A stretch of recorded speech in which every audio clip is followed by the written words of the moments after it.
왜 마태는 예수님의 공생의 첫 가르침을 산상수훈으로 막을 올리고자 했을까? 왜 예수님은 이 말씀으로 공생애를 시작하셨을까?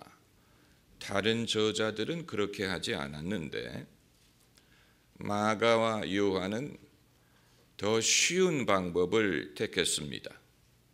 상징적인 의미가 있는 이적부터 소개를 했습니다. 그래서 요한은 가나의 혼인잔치에서 예수님이 물을 포도주로 바꾼 사건, 또 마가는 예수님이 병자를 고치신 사건, 그것부터 소개함으로 예수님이 어떤 분이고 어떤 일을 하고자 했음을 말하고자 했습니다. 그러나 마태는 예수님의 가르침부터 시작을 했습니다. 특별히 산상수훈, 긴 말씀, 그 중에서도 누가 복이 있느냐라는 말씀, 이 말씀으로 예수님의 공생애를 시작하고자 했습니다. 사실 그것이 더 어렵습니다. 사람이 큰 마음을 먹고 내가 신약 성경을 통독을 해야지라고 큰 마음을 먹고 마태복음부터 읽는 사람은 마태복음 1장에 누가 누구를 낳고 누가 누구를 낳고 여기에서 열이가 꺾여버리고, 그리고 5장에서 누구는 복이 있고 누구는 복이 있고라는 말씀에 벽에 부딪힙니다. 왜냐하면 무슨 뜻인지 쉽게 깨달아지지 않기 때문입니다. 특별히 기독교에 대한 선입견을 가지고 읽을 때에는 이것이 더욱더 깨달아지지 않습니다. 그러나 사람들이 이처럼 쉽게 깨닫지 못하는 말씀부터 소개를 한 마태의 방법이 더 역사적으로 정확했을 것이라고 생각이 되고, 예수님의 공생애를 더 정확하게 소개하는 방법이었을 것이라고 생각이 됩니다. 소도 비빌 언덕이 있어야 된다고 예수님은 어떻게든 어디서든 당신의 공생애를 시작하셔야 했습니다. 어떤 상품을 판매하는 사람이 그것을 선전하려고 할 때 떠들썩하게 소개할 수도 있습니다. 길에 가다 보면 큰 풍선을 휘날리고 광대를 입은 사람과 도우미들이 스피커로 열심히 광고하는 것을 볼 수가 있지요. 아니면 상품 자체를 소개하기보다는 뭔가 사람들에게 이미지를 심어주는 방법으로 광고를 할 수도 있습니다. 주로 대기업이 그렇게 합니다.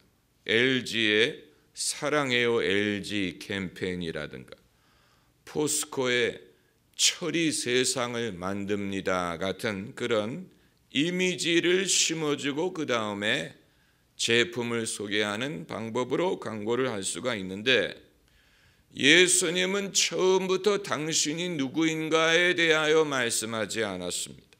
내가 누구라느니, 나를 믿으라느니, 나에게 오라느니, 이런 식으로 말씀을 시작하지 않았습니다. 만일 그렇게 하셨다면 오히려 이상했을 것입니다. 그 대신 예수님은 인간의 상황에 대하여 말씀하셨습니다. 인간의 상황, 요즘 언어로 치자면 시론과도 비슷하다고 할 수 있습니다. 시론은 시사에 대한 평론이란 뜻인데, 그때그때 일어나는 시사에 대한 평론을 말합니다. 예수님 말씀이 그 당시에 시사를 언급하지는 않지만 그 시대를 살던 사람들의 상태에 대한 언급이 나옵니다. 예수님은 어떤 사람들에게 관심을 가지셨느냐? 가난한 사람들, 애통하는 사람들, 온유한 사람들, 의에 줄이고 목마른 사람들, 또 핍박을 받는 사람들, 이런 사람들에 대하여 예수님은 관심을 가지셨습니다. 오늘날 우리 사회와도 비슷한 면들이 많습니다. 올해 우리나라는 세월호 사건이 발생을 했고 그 한 사건이 국민의 심리에 엄청난 영향을 끼친 것뿐만이 아니고 국민의 심리 상태가 어떠한가를 드러내는 역할을 했습니다. 많은 국민들은 심령이 약한 상태에 있고 애통하고 있고 의에 줄이고 목말라하고 있고 뭔가를 찾고 기댈 곳을 바라고 있습니다. 그렇다고 우리 국민이 다 온유하다든가 남을 긍휼히 여긴다든가 마음이 청결한 것 같지는 않아요. 애통함이 분노로 발전한 경우도 많고 남을 긍휼히 여기기보다는 남을 짓밟기를 좋아하는 사람도 많고 화평케 하기보다는 사람을 나누고 다투게 하는 것을 더 좋아하는 사람들도 많이 있는 것으로 보입니다.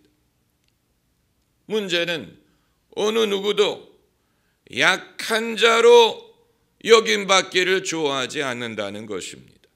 지속되는 인생의 고난이 사람을 영악하게 만드는 면이 있습니다. 순수함을 잃게 만들고 자신도 약하지만 남의 약함을 이용하려고 하거나 냉소적인 그런 모습을 보이는 면이 있습니다. 예수님은 세상에 존재하는 악한 일들이 우리로 하여금 순수함을 잃는 것을 원치 않으셨습니다.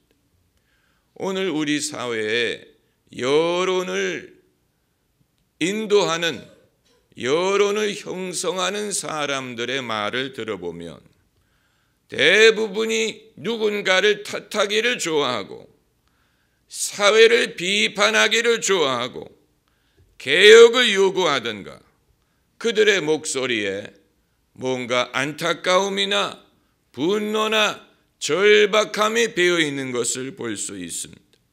이것은 여당이든 야당이든 많이 배운 사람이든 많이 배우지 못한 사람이든 큰 차이가 없어 보입니다. 모두가 말하기를 세상은 병이 들어있고 뭔가가 바뀌어야 되고 누구에게 문제가 있고 누가 잘못하고 있다고 지적하기를 좋아합니다. 사람들은 뭔가 동네북의 역할을 할 수 있는 사람을 원하는 것 같습니다. 그래서 종종 누군가를 동네북으로 지목합니다. 한동안 청와대가 동네북이었는데 요즘은 땅콩 귀환으로 그것이 바뀌었고 또 소니 해킹으로 옮겨온 것 같습니다. 그런데 당신의 공생애를 시작하는 첫 가르침에서 예수님은 어느 누구를 비판의 대상으로 지목하지 않았고 또 인간이 뭐가 잘못되었으니 그것을 바로잡아야 된다라고 요구하지도 않았고 예수님의 목소리에는 절박함이나 또 안타까움이 배어 있지 않았습니다. 이것은 아주 중요한 것입니다. 만일 예수님의 목소리에 안타까움이 배어 있었다면 예수님은 하나님의 아들일 수가 없는 것이고 인간을 구원할 수가 없는 것입니다. 안타까움은 길을 알지 못하는 사람의 증상입니다. 절박함은 하나님을 모르는 사람의 모습이에요. 오히려 예수께서는 사람들이 업신여기고 그렇게 되려고 하지 않는 인간의 모습에 대하여 복이 있다라고 선포를 하셨습니다. 오늘 이 본문 말씀, 복 있는 사람에 대한 말씀은 천국 백성의 적성 검사와도 비슷하다고 보면 됩니다. 요즘에 인터넷에 적성 검사 같은 것이 많이 등장하지요. 그래서 나는 원래 어느 나라 국민에 가까우냐, 나는 어떤 직업에 적성이 있느냐, 나는 생애에 가장 큰 영향을 끼친 사람이 누구냐, 이런 식의 여러 가지 이 검사가 인터넷에 등장을 하는데, 예수님이 말씀하신 것은 천국 백성의 적성 검사와 같습니다. 이러이러한 사람이 천국에 가깝다라는 말씀을 하시는 것입니다. 심령이 가난한 자가 복이 있다고 말씀하셨어요. 마태는 심령이 가난하다라고 말했지만 누가복음을 보면 심령이라는 말이 빠지고 그냥 가난한 자는 복이 있다라고 했어요. 그 이외에도 애통하는 자, 온유한 자, 긍휼히 여기는 자, 의에 줄이고 목마른 자, 이 모든 것들은 사람들이 평소에 원하지 않는 것입니다. 인기가 없는 것입니다. 연약해 보이는 인간의 모습이, 힘없는 사람이 심령이 가난하고, 힘이 없기 때문에 애통하고, 힘이 없기 때문에 온유할 수밖에 없다고 생각합니다. 소위 을에 해당하는 사람의 모습입니다. 갑이라면 핍박을 받지 않아요. 오히려 남을 핍박하지. 갑이라면 의에 줄이고 목말라 하지 않습니다. 왜냐하면 자기 뜻대로 세상을 만들 수 있기 때문에. 그렇기 때문에 예수께서 말씀하신 것들은 사람들이 별로 원하지 않고 거북해하는 것들인데, 예수께서는 그런 사람들이 복이 있다, 이렇게 말씀을 하신 것입니다. 그렇다고 무지랭이 같은 사람에 대해서만 말씀하신 게 아니에요. 가난하다든가 애통하다든가 이런 자는 약한 인간의 모습이지만, 의에 줄이고 목말라 한다든가 의를 위하여 핍박을 당한다는 말은 의식이 있고 정신이 깨어있고 용기 있는 사람의 모습이에요. 세상 일에 무관심하지 않은 사람입니다. 깨어있는 사람, 용감한 사람이에요. 세상에 어떤 일이 돌아가든 나와 상관이 없다라고 생각하는 사람은 의에 목말라 하지도 않고 의를 인하여 핍박을 받지도 않습니다. 그렇다면 운동권 같은 사람을 말하는 것이냐? 그렇지도 않습니다. 온유한 자라고 말씀하셨고, 긍휼히 여기는 자라고 말씀하셨고, 화평케 하는 자라고 말씀하셨어요. 그 말은 정신이 살아있지만 자기의 감정을 다스릴 줄 아는 사람의 모습입니다. 그럼 도대체 이런 인물이 세상 어디에 있다는 말이냐? 아마 예수님이 이런 분이었을 것입니다. 예수님이 바로 이런 분이었어요. 예수님이야말로 심령이 가난하고 애통하고 온유하고 긍휼히 여기고 마음이 청결하고 의에 줄이고 목마르고 화평케 하고 의를 인하여 핍박을 당하고, 예수님이 이런 분이었을 것입니다. 그리고 이와 같은 성품을 가진 사람이 예수님을 이해할 수 있습니다.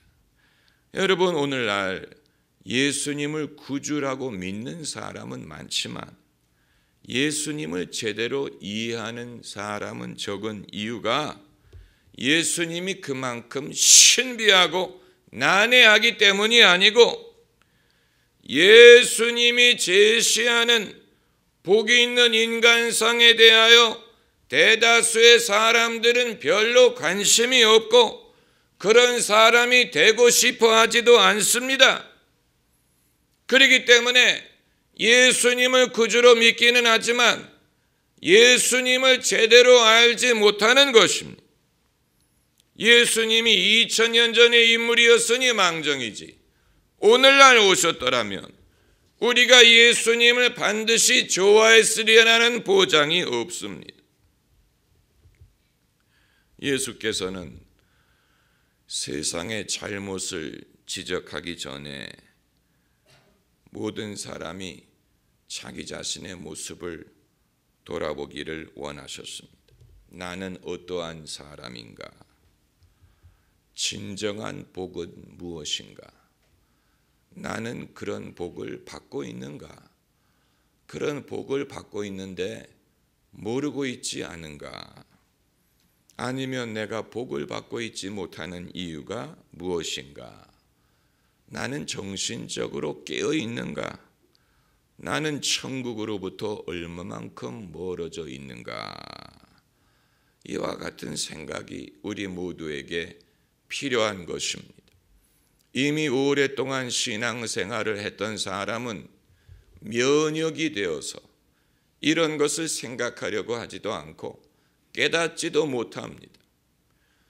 처음 믿는 사람의 장점이 여기에 있습니다. 처음 믿는 사람은 제대로 느낄 줄 알고 파악할 능력이 있는데 오래 믿은 사람일수록 면역력이 생겨서 다 그런 줄로 생각하고 다 아는 줄로 생각하고 다 된 줄로 생각합니다. 그런데 사실은 그렇지가 않아요. 우리가 예수님을 믿는 것은 사실이지만 예수님에 대하여 심각하게 생각하지도 않고 예수님을 알려고 하지도 않고 예수님의 가르침이 도대체 무엇을 의미하려고 했는지 진지하게 생각하지 않는 경우가 많다는 것입니다. 그러므로 은혜를 제일 잘 받는 사람은 어떤 사람이냐? 처음 믿는 사람이 은혜를 잘 받습니다. 오래 믿은 사람일수록 은혜 받기가 어렵고 직분이 있는 사람일수록 더 어려워요. 집사보다는 권사가 어렵고 권사보다는 장로가 어렵고 장로보다는 목사가 어렵습니다. 목사가 회개하고 눈물을 흘리고 회심하는 것은 기적입니다. 그만큼 어렵습니다. 왜냐하면 자기는 늘 남을 가르치는 입장에 있다고만 생각하지 자기가 배워야 될 입장에 놓고 생각하려고 하지 않기 때문에 그렇습니다. 이미 이 모든 것이 익숙하다고 생각을 하고 다 안다고 생각을 하지 자기가 모르고 있는 것에 대하여 생각하려고 하지 않습니다. 그렇기 때문에 예수님을 볼 때 이미 자신의 선입견을 가지고 보려고 합니다.